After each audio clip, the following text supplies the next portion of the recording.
ഓം ശ്രീ ഗുരുഭ്യോ നമ. ആശ്രമത്തിൽ ചേർന്നതിന് ശേഷം ഒരു ബ്രഹ്മചാരിണിക്ക് തന്നെ പണ്ട് അലട്ടിക്കൊണ്ടിരുന്ന രോഗം വീണ്ടും അലട്ടാൻ തുടങ്ങി. ഇടയ്ക്ക് മാറി നിന്നതായിരുന്നു. മരുന്ന് കഴിച്ചു കഴിഞ്ഞാൽ ഉറക്കം വരുന്നു. അതുമൂലം ജപം, ധ്യാനം, സേവകൾ ഇതിലൊന്നും വേണ്ടവിധം പങ്കെടുക്കാനും പറ്റുന്നില്ല. അവർ തൻ്റെ സങ്കടം അമ്മയെ അറിയിച്ചു. അമ്മ അരുളി, മോൾ ഇനി ആ മരുന്ന് കഴിക്കണ്ട. അത് കേട്ട് അവർക്ക് ആശ്വാസമായി. അമ്മ തുടർന്നു, മോളെ, അമ്മ രോഗം നിയന്ത്രണത്തിൽ വച്ചിട്ടേയുള്ളൂ, മുഴുവൻ മാറ്റിയിട്ടില്ല. അത് അമ്മയ്ക്കും മോൾക്കും തമ്മിലുള്ള ഒരു ബന്ധം കൂടിയാണ്.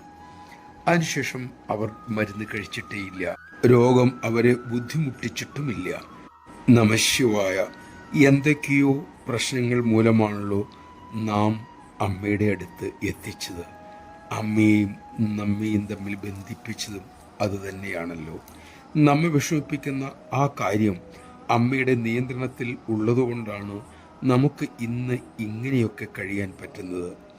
ഈ പരമസത്യം നാം സ്വയം ഓർക്കുക, അതിനനുസരിച്ച് ജീവിക്കുക, അമ്മയുമായിട്ടുള്ള ബന്ധം തുടർന്നു പോകുക, അതിൽ കൃതജ്ഞ ഉള്ളവരായിരിക്കുക. അമ്മയ്ക്ക് നമ്മിൽ നിന്നും ഒന്നും നേടാനില്ല. നമുക്കാകട്ടെ കിട്ടാനുള്ളത് മുഴുവനും അമ്മയിൽ നിന്നുമാണ്. നമുക്കതിൽ സാധിക്കട്ടെ.